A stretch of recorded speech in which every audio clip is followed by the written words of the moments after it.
I guess we're doing this video because RVs are huge right now. Yes, the sales are up 11.5% this year, and they have surpassed over the 400,000 items sold. Well, I guess RVs sold, projected from last year. 400,000 RVs? That's a lot of RVs. Surpassed. So what's the deal? I mean, what's the scoop? The scoop is RVs are going from tent camping, RVers are going from tent camping to small trailers to humongous trailers. Everything keeps getting bigger and better and more complicated. Do the parks have enough room for all these RVers? No. Actually, the park that we're in right now just built an extra 10 enlarged sites and up the amperage from 30 amp to 50 amp. Or even 100 amp in some cases. Insane. 100 amp? That's a half a house. And you don't need that. Or more honestly. than half a house. So you don't really need that much. A lot of RVers that are going full-time are looking into the full-time industry or full-time RVing to simplify their life a little bit. And honestly, 100 amps? Wow. Yeah, that's a big deal. That's a lot of amperage. That might complicate your life. Time to get solar and downgrade a little bit, I think, right? But anyways, We so have what else solar. we have going on?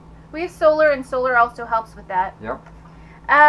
Also, reservations, if you don't make your reservations. Good for the luck, RV Jack, park- because you ain't getting in. No, we got stuck around Memorial Day, and we could not find a park within 200 miles We of had to us. actually pay a friend to stay at his house in his driveway temporarily until we could find a park. It was so bad. So that their websites are making it, actually basically the internet is making it easier for people to make their reservations, and Reserve America for the state parks is making it easier. And two, because RVing is becoming more and more and more popular, they're not having sites. People aren't having sites. So if you're going to make reservations, make them in advance. Or buy a small lot someplace and do what you have to do. But if you want to do this lifestyle, I don't know if I would wait 5 years. Because what did they say the projection rate's going to keep going up till what year? It's going to keep going up and up and up until 2019. 19? Yeah, and then it's going to... That's 3 more years of climbing. Well, they say they're projecting it to drop a little bit and then skyrocket again in 2020. So it's going to go the next 4 years. Up. Up, and then it's going to skyrocket in 2020. How can it skyrocket anymore? There's RVs everywhere you turn. There's an RV everywhere. That's the problem. Just like with, the first person invented the boombox. Everybody had a boombox Or later. the Atari.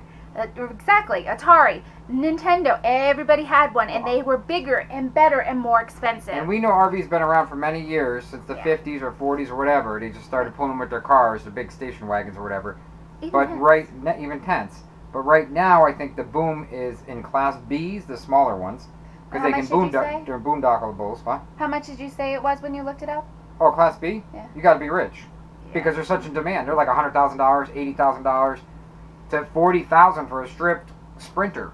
Yeah, it's just and things are getting more and more expensive. The industry, they're realizing they can make money from it. Yeah. So instead of it being $15 or $20 for a site, they're going all the way up to, we've seen $89, $90 on beachfront. So on a positive note, if you're going to retire in the next 6 years and you can do it in 3 years, I would retire in 3 years and start enjoying life now. I say so. While you can. To be on a positive note, that's what we did. We more or less rushed into it a little bit faster than we thought. We didn't want to wait for our mark. See, I didn't know what was going to go wrong with the economy. If you sell your house now, or you sell your house in a year when the economy's dropped, or it's such an unsteady economy. We don't know. There's two separate types of RVers. One is the one that goes out on vacation with their kids. Weekend warriors. Basically what we call weekend warriors.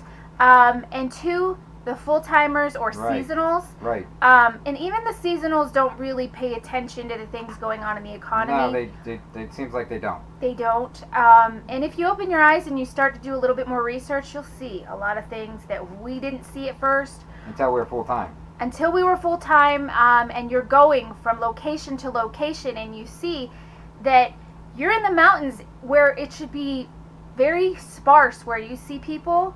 People everywhere. Everywhere. We drive 40 minutes in the mountains. 40 minutes on a road that's winding and everything. You go up, there's a million RVs out there. There's a million people. I don't get it. And not that we don't like people, we do. Yeah. But we're looking for an area where it's quiet for us to kind of have a little It homestead. seems a little harder to find that area. It's just so hard anymore. Yeah. And two, that's like I said, there's two separate people with RVing. Yeah, I mean, also, it's a good thing. We're not trying to be negative. It's a good thing. It's a great thing. Do it. But we're just saying do it a little bit earlier than you think you can do it. Don't wait 10 years. Don't wait 5 years, because in 5 years it's going to be another boom. And it's going to steadily climb. So your RVs are going to go up in price.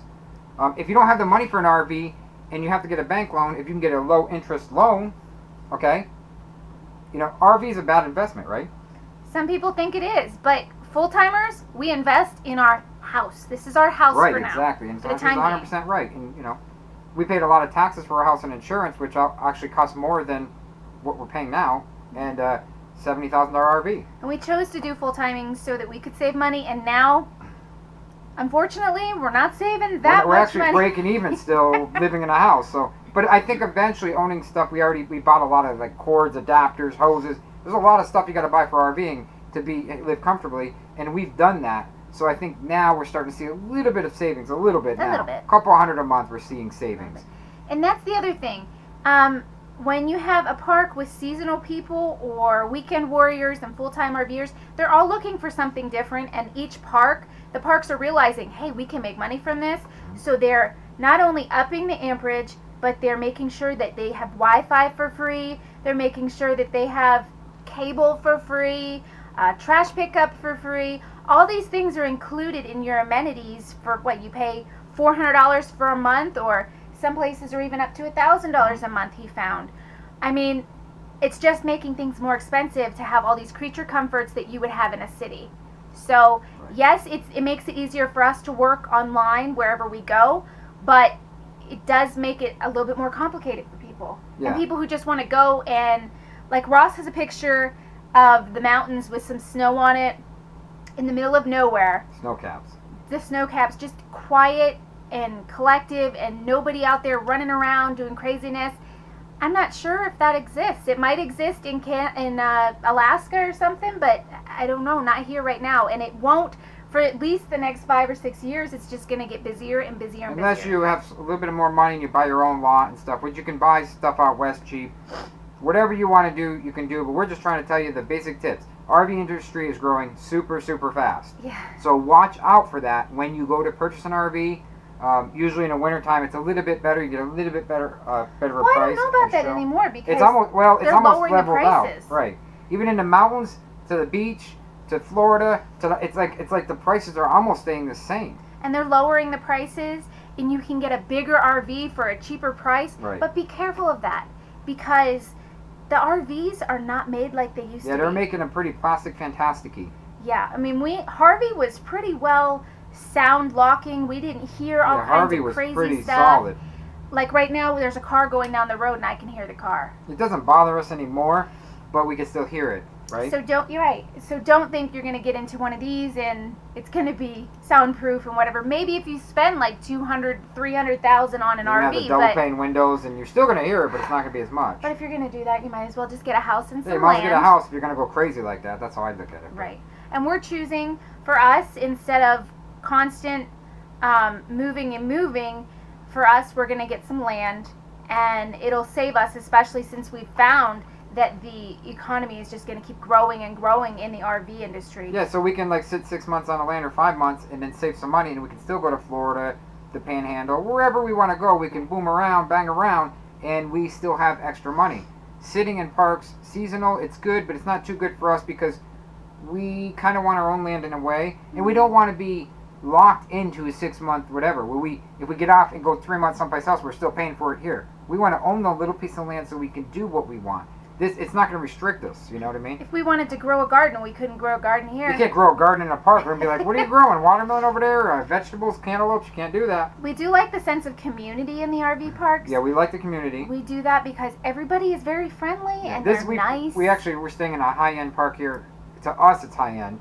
And it's cheaper than a fancy one. I know, it's cheap, and the Wi-Fi works great and everything, so we're spoiled here. More comfortable here, honestly, than we were when we were at the beach. Yeah, so we are a little paranoid. We are on the top peak of a mountain. If the wind blows, you could get huge storms out here, just like the ocean, but I don't think they're not. It's not many tornadoes out here and stuff. 'Cause it's not flat, so we're okay. My Freddy worries a But, lot, which is Yeah, good we don't park because under he trees keeps and us everything safe. because this is cardboard, and if something hits it, falls over, the tree's going right through. No, we have trusses.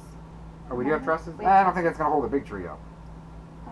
I don't know. Trust see, me, those that's the trusses thing. are not gonna hold a big tree up. But Even a house won't hold a tree up. even a house won't hold a tree up, so Anyways, we just want you guys to do your research, check it out. Like he said, if you're going to retire in 5 or 7 years or 10 years or 3 years, whatever, start planning and making your changes now. If this is the lifestyle that you want, know that the places that you Right. want to be are not going to be do your homework. as free and as cheap. And if you're going to make reservations, start looking 3 to 4 to 5 months in advance, because they start to book out, especially in the fall here. In the fall, because on the Blue Ridge Mountains and Smoky Mountains and even into Georgia. I don't know what the mountains were over there. I just know that there's not many spots left. No, they're not. Actually, like- the park that we're in is completely booked. Completely booked, and we were like, want to stay another month just because we want to look for land and stuff. We can't. It's just too booked. We can't. Even else? Obama had a thing out on the Yeah, news. President just said the RV industry is the biggest industry in the United States of America right now. Yeah. So, I mean, if he's making a statement about it, it's definitely true. Well, I don't know about definitely true, but... Depends on which president you're talking about, but Exactly. we're not going to get into that. We're not going into politics But today. you know the most important thing to do is... Like us and share us, and do your research, peeps. Like us and share us. You know you'll find us funny.